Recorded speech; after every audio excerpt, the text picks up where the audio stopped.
तो इस वीडियो में हम बात करेंगे कुछ इम्पोर्टेंट कोर्ट रूम्स के बारे में। ठीक है। जब आप जाएंगे डिस्ट्रिक्ट कोर्ट में तो आप कुछ ऐसे रूम्स देखेंगे जिनके बारे में आपको नहीं पता होगा। ठीक है, और मोस्टली उनके बारे में आपको नहीं बताया जाता है। सबसे पहले अभिलेखागार। अभिलेखागार एक रिकॉर्ड रूम होता है।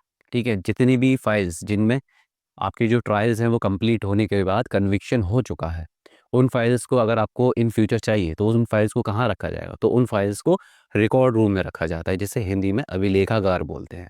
तो कभी आप डिस्ट्रिक्ट कोर्ट जाते हैं और आपको किसी भी पुरानी फाइल के बारे में जानकारी चाहिए और पुरानी फाइल निकलवानी है तो आप कहाँ जाएंगे? अभिलेखागार में।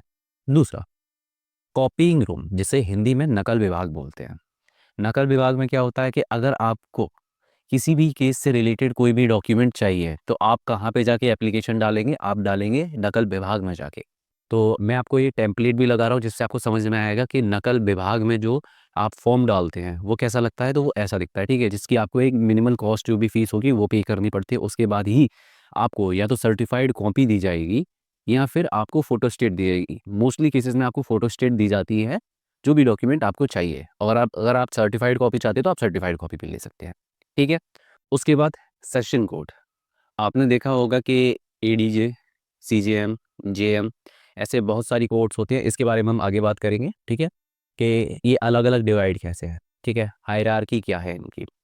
अभी हम समझते हैं कि वहाँ पे एक स्पेशल जो रूम होता है वो होता है आपका सेशन कोर्ट का। ठीक है, वो रूम आप देखेंगे कि वो उस रूम का जो इंफ्रास्ट्रक्चर और जो एक ऑरा होता है ना, वो सारे ही रूम्स जो जितने भी आप देखेंगे उनसे ज़्यादा मेंटेन किया गया होता है। ठीक है, फिर जो आप इंफ्रास्ट्रक्चर है वो बहुत अच्छे से मेंटेन किया हुआ देखेंगे। तो सेशन कोर्ट क्या होता है, तो किसी भी डिस्ट्रिक्ट में सबसे ज़्यादा पावरफुल जो एक कोर्ट होती है वो आपकी सेशन कोर्ट होती है। इवन सेशन कोर्ट के जो जज होते हैं वो डेथ पेनल्टीज तक दे सकते हैं, लाइफ इम्प्रिजनमेंट भी दे सकते हैं। उससे नीचे की जो कोर्ट्स हैं वो डेथ पेनल्टीज नहीं दे सकते। ठीक है, इवन जो हाई कोर्ट और सुप्रीम कोर्ट भी होती है ना, वो सेशन कोर्ट की जो डेथ पेनल्टी या लाइफ इम्प्रिजनमेंट है उसे रिवाइज कर सकती हैं, उस पर अपील्स हो सकती हैं। ठीक है, लेकिन लाइफ इम्प्रिजनमेंट और डेथ पेनल्टी कौन देता है? सेशन कोर्ट दे सकता है। अब हम बात करेंगे नज़ारत विभाग की।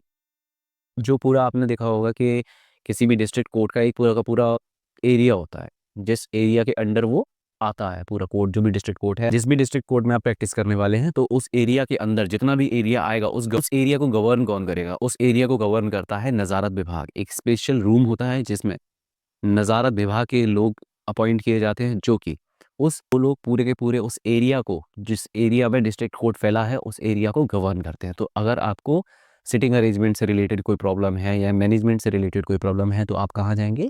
नज़ारत विभाग में। उसके बाद हम देखेंगे कि हवालात में क्या होता है। ठीक है, कोर्ट के बाहर। ठीक है, मतलब जो कोर्ट का प्रेमाइज होता है ना, उससे बाहर नहीं। कोर्ट जो रूम्स है उसके बाहर एक छोटा सा रूम होता है जहाँ पे एक लॉकअप टाइप का होता है। ठीक है, जहाँ पे जो अंडर ट्रायल प्रिजनर्स होते हैं उन्हें लाया जाता है, रखा जाता है। जब उनका नंबर आता है, ठीक है, कोर्ट में आवाज़ लगाई जाती है उन्हें। कुछ पुलिस वाले आपने देखा होगा कि वो लेके आते हैं और उन्हें वापस लेके भी जाते हैं साथ में।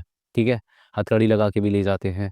ठीक है, वैसे तो अब जब तक कन्विक्शन ना हो जाए तब तक हथकड़ी लगाने का प्रावधान नहीं है, लेकिन अगर अंडर ट्रायल प्रिजनर है तो उसे कहाँ रखेंगे? तो वो हवालात में रखा जाता है। ठीक है, ये चीज़ें हमें जानना इसलिए ज़रूरी है क्योंकि हमें पता होना चाहिए कि जिस कोर्ट में हम प्रैक्टिस करने वाले हैं उस कोर्ट का जो प्रेमाइज़ है उसमें हमें अदर देन कोर्ट्स भी बहुत सारे काम होते हैं। ठीक है, तो अब हम बात करेंगे एविडेंस रूम की।